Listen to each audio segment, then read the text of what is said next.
Good afternoon, everyone, and welcome to today's webinar, Resolving Household Conflict During Lockdown. So it looks like there's still a few people just joining us, so we'll just give them a few minutes to get sorted.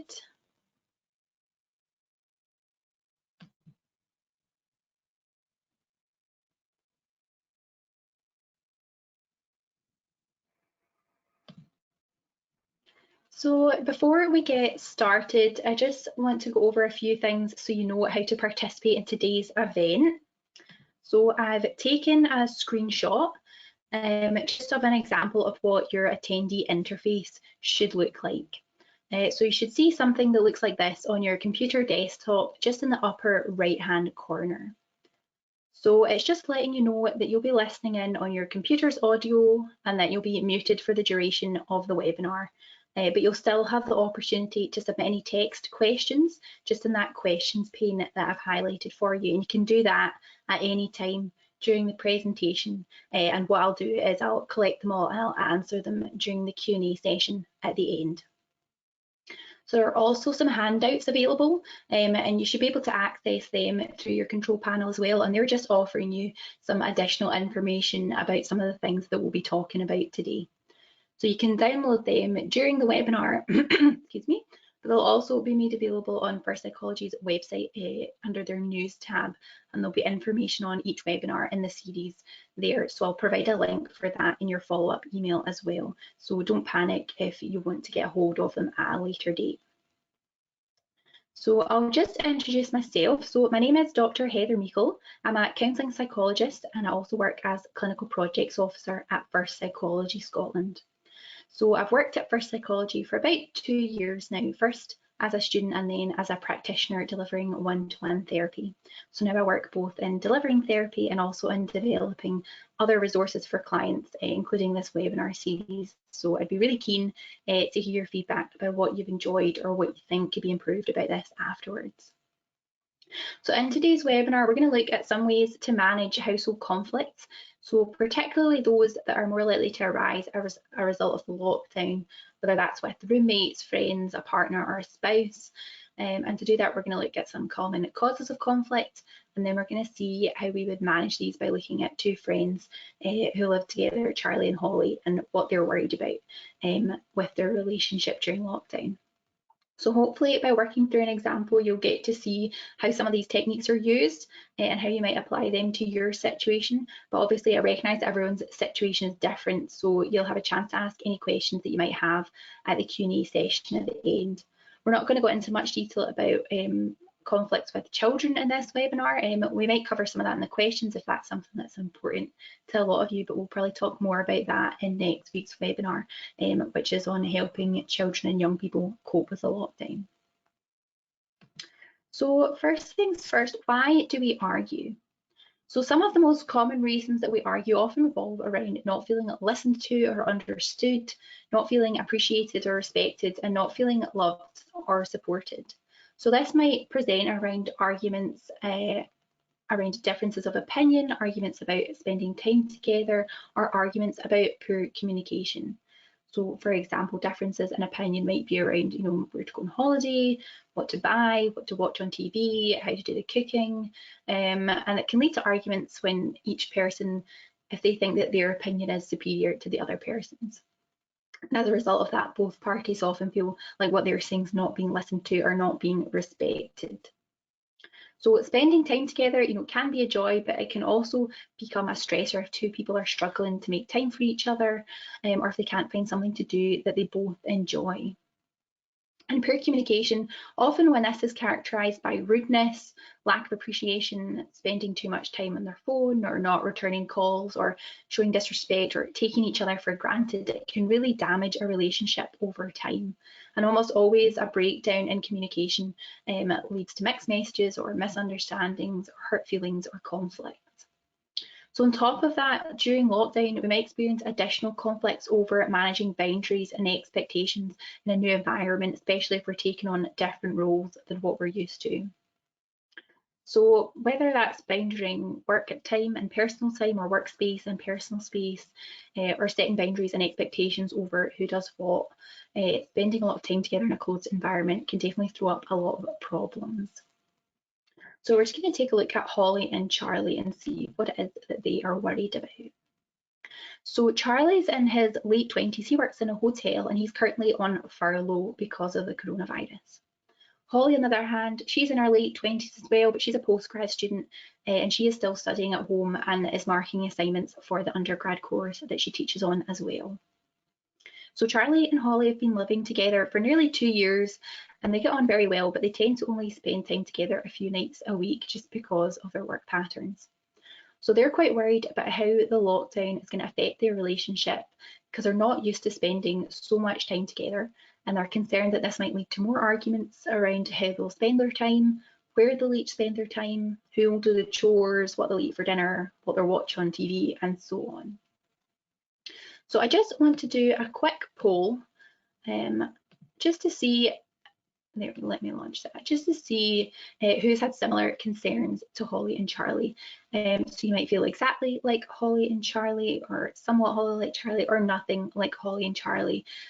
So just click your appropriate response and press submit.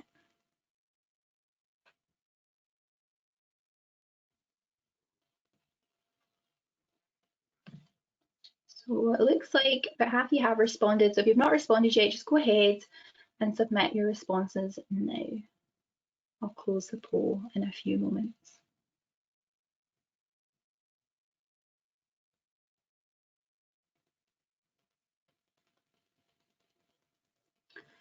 Okay, so I'm just going to share the results with everyone. So it looks like we've got a fairly even split between people that are feeling it somewhat like Holly and Charlie and people that are feeling it nothing like Holly and Charlie. So I want to make sure I'm covering stuff that is going to be helpful for everyone. So if there's anything in particular about your situation that you do want me to talk about, if you want to just let me know in the questions panel just now, and I'll try and make sure that we cover that as well. Otherwise, it will just be half of you getting something out of this. So let me know if there's anything in particular that you do want me to cover. So I'm just going to get started and I'll keep having a wee check in on those questions and see what else we might be covering. So on top of that, I just want to ask another quick question about how confident you're feeling about coping with any household conflicts at the moment. So whatever they are, whether they're like Holly and Charlie or not, just let me know kind of how confident you're feeling about coping with them right now.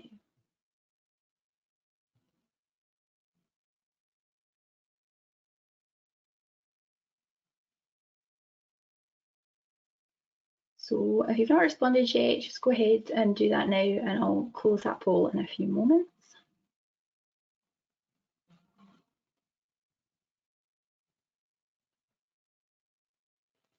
Okay, I'm just going to close the poll now and I'm just going to share the results with everyone. So it looks like some people are feeling a little bit confident, quite a few of you are not feeling very confident at all. So there's definitely some room for improvement there.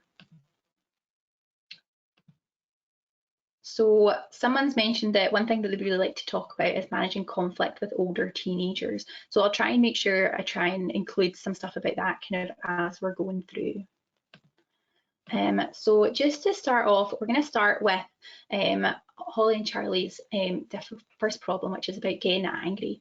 And we'll see as we work through this example if we can't get more of you to feel more confident about coping with your conflicts as well.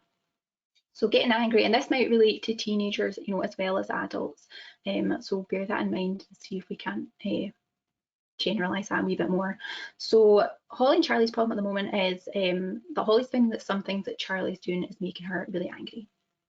And I don't just mean, frustrated because he's not like changed the toilet roll or done the dishes, although in the right circumstances that can do it too. But rather she feels the anger of someone that is deeply hurt or disrespected. So oftentimes this is a result of Holly being in a primed state and having an instant reaction, and it's not actually an accurate reflection of what's really going on between them. So she's kind of got her own stuff going on as well. So for example, Holly might be feeling irritable and frustrated because of stress that she's feeling about her studies, feeling like she's not doing good enough. And so she's primed to react to any kind of hint of a slight or criticism against her because she's feeling quite bad about herself.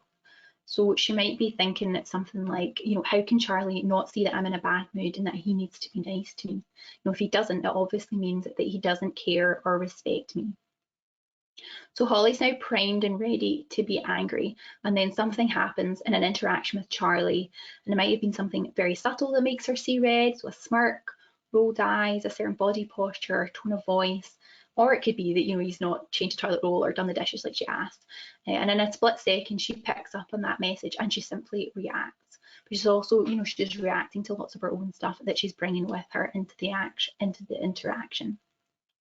So unfortunately, Holly's own response to what she perceives to be hurtful or disrespectful actions towards her is likely to be the exact thing that upsets Charlie in return, because she said something hurtful or accusatory to him, and this has left him feeling defensive and angry. So it becomes quite a vicious cycle.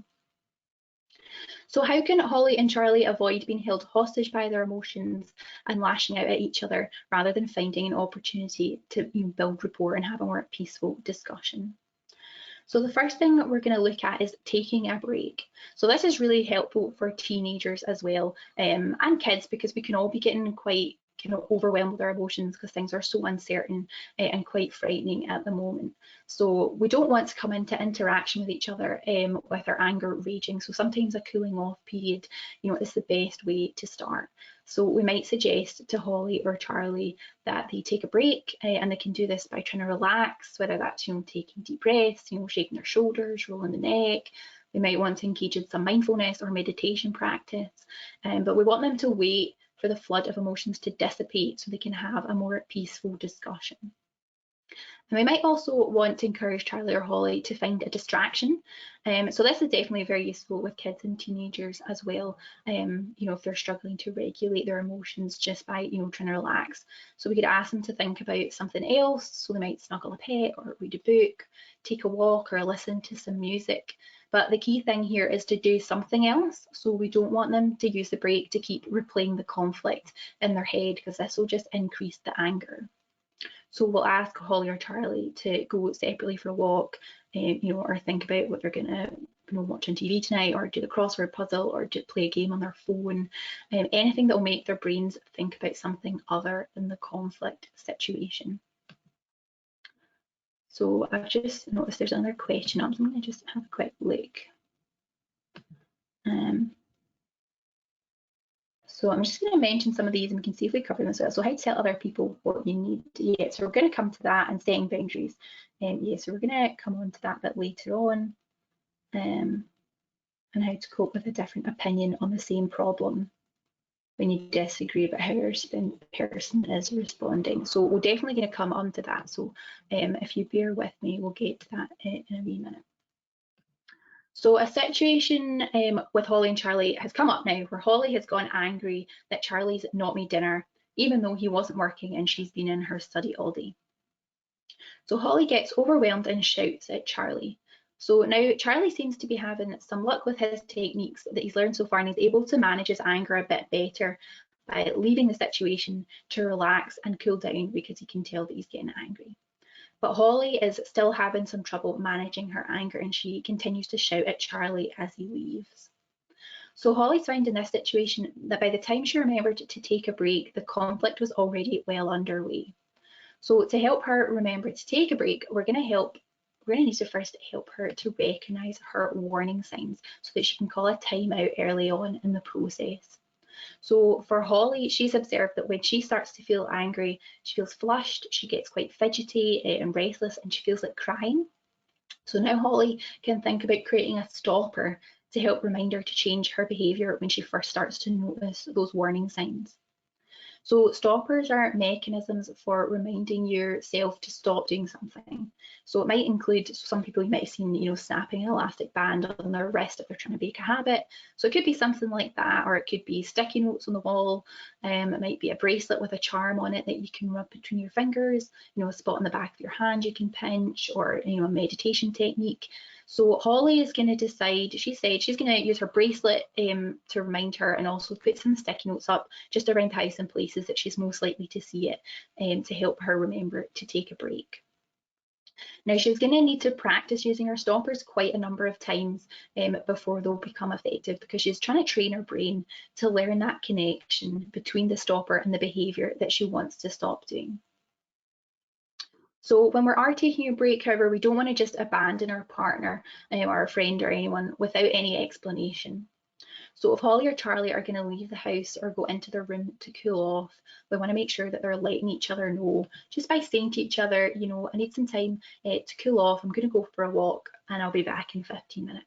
This just reassures them that they're not taking a time out to punish the other person, but by taking a few minutes apart, they're stepping out of that cycle of conflict. And similarly, if you're asking a teenager, you know, to take a break, you're just, you know, you're letting them know that you're not ignoring them, you're not just going to try and let it blow over and not come back to the subject that's important to them, but just that you think it would be helpful to have that conversation when you're both feeling a bit more calm.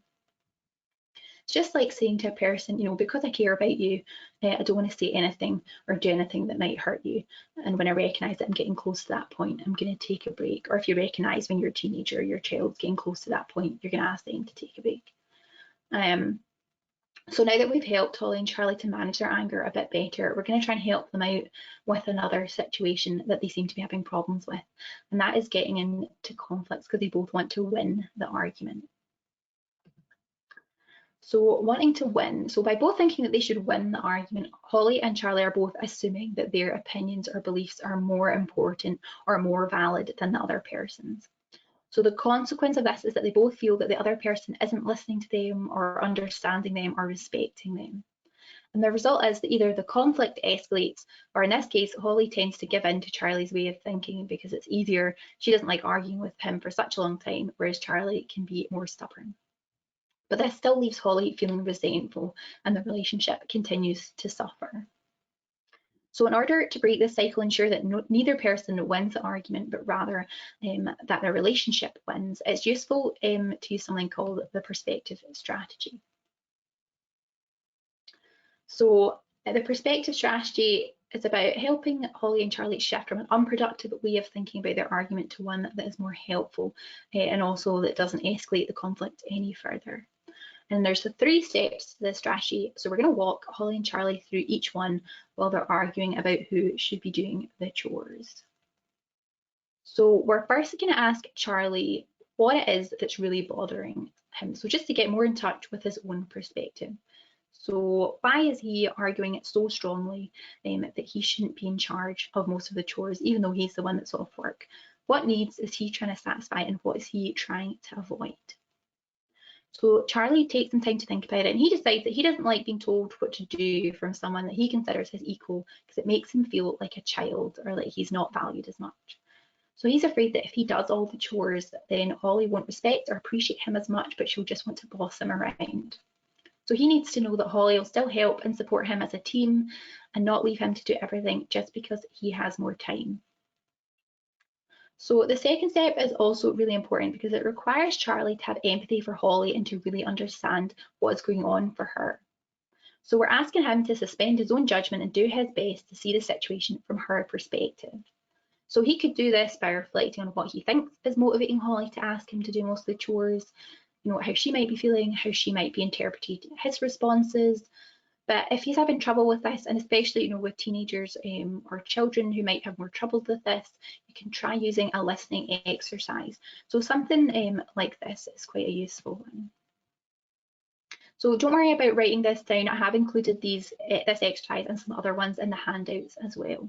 But I'll just quickly run you through it. So this listening exercise is just asking you to set a timer for a couple of minutes and let your partner, your friend, or whoever it is to talk for that time without interrupting them. So your job's just to listen and not speak, but you can still give your partner some non-verbal encouragement, with your facial expressions or your body language. And when the timer goes off, you're going to reflect back to that person as much as you can remember to show them that you were listening and just to check your understanding so they can also correct you if they think you've picked up anything wrong. Then you can switch roles and try the exercise again so that you both get an opportunity to feel listened to. So after trying this exercise, Charlie feels like he better understands where Holly's coming from. So he's heard that she feels like she's being taken for granted and that all the work that she does for a degree is going unappreciated or undervalued, and that what she really needs is his support to share the household tasks. So now that Holly and Charlie can better understand each other's perspectives, their next task is to find a third perspective that can help them resolve the conflict. So in this step, we're asking Charlie to put himself in the position of a third party observing the situation he's involved in. So he's going to imagine, for example, that he's sitting in a cinema and watching the conflict on the screen as if it were a movie.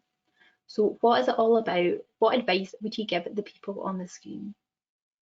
So by viewing the conflict through 3 different lenses, Charlie is more able to open his mind to different perspectives and gain valuable insight about the conflict and how to resolve it. So he's focusing more on the relationship winning than winning the argument, and he's learning to value more than just his own perspective. So well done, Charlie. So I just want to come back to one of the questions, was how to cope with a different opinion on the same problem when you disagree. So hopefully this has kind of helped answer some of that question, just in terms of how we can empathise with each other and try and come to a resolution. But we're going to cover a little bit more about communication just now. Oh no, we're going to cover some unclear boundaries first. So this problem is going to be much more central, not just to Charlie and Holly, but to all of us since the lockdown, because we're going to be getting in each other's spaces a lot more. And Holly and Charlie are struggling to know how best to set boundaries and assert their needs without upsetting each other. So in particular, Holly's finding it distracting and annoying when she's interrupted by Charlie asking, where to find something, or asking if she wants to do something with him when she's trying to get work done. And she's often also very tired after working all day, and she doesn't have much enthusiasm or energy to exercise or engage with Charlie as he would like. So as a result, she becomes a bit snappy with him, and their relationship suffers as a result. So in this case, Holly's work and personal boundaries have become blurred, and she's struggling to assert her boundaries effectively without upsetting Charlie, while Charlie is struggling to get his emotional needs met by Holly, who's often too busy or too tired to spend quality time with him. So this is where we're going to come on to some of that communication and compromise stuff. So in order to help Holly to set her boundaries effectively and to help Charlie get the quality time that he's looking for without creating more conflict, we're going to try and teach them some assertive communication and compromise skills. Excuse me. So what is assertive communication? So it's not always easy to identify truly assertive behaviour, because there's often a fine line between assertiveness and aggression, and people can often confuse the two. So for this reason, it's useful to define the two behaviours so that we can clearly separate them. So we've got assertive communication there on the left and aggressive communication on the right. So assertiveness is based on balance. So it requires being forthright about your wants and needs while still considering the rights and needs and wants of others. So when you're assertive, you're getting your point across firmly, fairly, and with empathy. So aggressive behaviour, on the other hand, is based on winning. So you're doing what's in your own best interest without regard for the rights, needs, or wants of other people. And when you're aggressive, you can often come across as pushy or even bullying, because you're taking what you want often without asking. So in order to communicate your needs assertively, it's useful to use some of the following techniques, and these are all in the handouts as well. So using I statements, so how you structure what you say can make a big difference. So instead of Charlie saying, for example, you make me feel upset and unappreciated when you say you don't want to spend time with me. So this could fuel the conflict. So instead you could say, when you do that, I feel upset and unappreciated. So that puts the focus on himself and his feelings without placing the blame as much on Holly. You can also try describing what's happening without judging or evaluating, and by making a request instead of a demand. So for example, instead of accusing or blaming Charlie, Holly could simply describe what she sees in the situation. So instead of attacking Charlie with accusations such as, you never let me get any work done just because you're bored not being at work, leave me alone. She could try instead saying, I have a lot of work to do today, I'm really exhausted, could you help me out by giving me a few hours to myself? So instead of lashing back out at Holly, Charlie is more likely to consider her point of view and deliver the results that she is hoping for with that approach. And empathizing is also really important, trying to recognise and understand how the other person views the situation if you're going to come to a solution that's good for both of you. So although by asserting her needs, Holly is able to get what she needs from Charlie, he is still not getting the quality time that he's after. So Holly could instead say, you know, I understand that you're upset that we're not spending much time together, but this project needs to be completed by Friday. You know, let's sit down and come up with a plan together that will make us both happy. So by being proactive and encouraging solutions, Charlie and Holly have broken the cycle of the blame game and found a compromise that will work for them. So Charlie and Holly have now learned how to successfully communicate and listen to each other's needs in a respectful and positive way. They've also recognised that their needs are sometimes in conflict with one another, but that they're able to come up with a solution if they can empathise with one another and be proactive rather than accusing. So I'm hoping that that answers some of your questions. I think we've got, so one of your questions was about setting boundaries if you want to be there for other people but also need time for yourself. So hopefully that has maybe helped you find a way to communicate what you need, and also, you know, respecting what others need as well and trying to come to a compromise. And similarly, if you've got a different opinion from somebody else and you're finding it difficult to come to a solution, you know, just taking the time to listen and hear each other out, and respecting, you know, each other's opinions enough to try and come to a compromise will hopefully help with that. So there we go. So we've managed to help Charlie and Holly to adapt to their new situation and learn some emotion regulation, some conflict resolution, and some communication skills to help them manage the conflicts that might arise in the relationship as a result of the lockdown. So if you do want to learn any more about any of the techniques that I've mentioned today, I would encourage you to check out some of First Psychology's podcasts and self-help booklets. And I'll leave these links up during the Q&A, so you'll have plenty of time to note them down, or you can just search on SoundCloud for First Psychology, and the self-help booklets are in the handouts as well. So I just want to quickly just maybe touch on some more stuff on working with teenagers and kids that we've maybe not covered. So we will be talking more about that next week when we're helping children and young people cope during the lockdown, but some tips that I might suggest, excuse me, similar to what we've talked about, you know, listening and understanding what's upsetting, you know, your teenager, your child, you know, not trivializing what they're worried about, you know, even if it might be, you know, things that you seem minor, like missing their friends, you know, encouraging them to talk about that and respecting that is really important, and, you know, encouraging them to take a break if they need to, or just helping distract them with some activities, you know, giving them a bit of space if they need that. If they're not as able to regulate their own emotions as well, that might be useful just to prompt them to do that. And, you know, we can't always compromise with our kids, obviously, because there are boundaries and rules that we have to maintain. So if they're a bit older, you might help them to get perspective of the wider situation of lockdown, you know, maybe by encouraging them to volunteer, for example, you know, helping out vulnerable neighbours if they're themselves aren't vulnerable to the virus, or if they're younger, you might want to reinforce boundaries like the lockdown or schedules or rotas, still showing that you understand that they're probably feeling frustrated and upset because of the lockdown, but it's still important that they, you know, follow the rules to keep people safe. And you can reassure them that it won't last forever, you know, and help them focus on the things that they can do.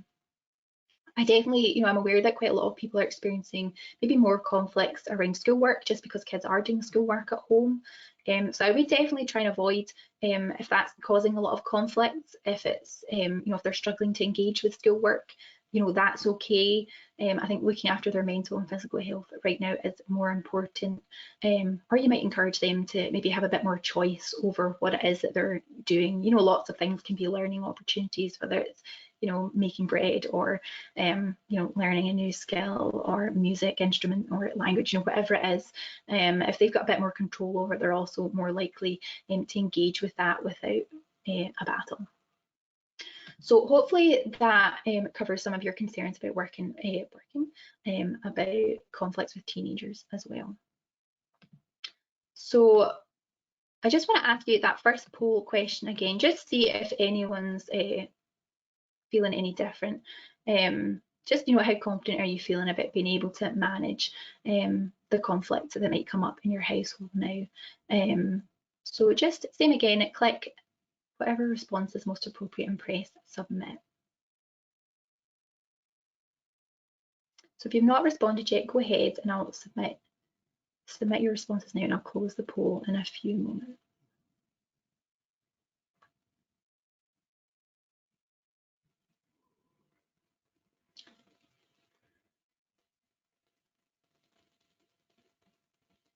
Okay, so I'm just going to close the poll just now, and I'll just share the results with everyone. So it looks like a lot of you are feeling more confident, not as many people feeling not very confident. So that's great. If you are still not feeling very confident though, please let me know why, and we'll see, we maybe have a couple minutes just to answer some questions. So that is everything from the presentation side of things. So we can just begin answering some of your questions that we've not gotten to yet.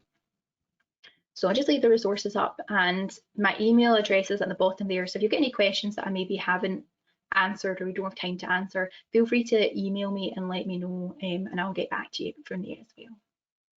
So let me have a look at our questions. So Greg is asking, what if the other person isn't willing to compromise? So that can be a really tricky one. If you feel like you're doing everything that you're supposed to do, you're listening, you're empathizing, you're trying to come up with a solution, but the other person isn't willing to meet you halfway, what do you do then? So often when that's happened, it's because either ourselves or the other person's not really understood what we're feeling, or vice versa.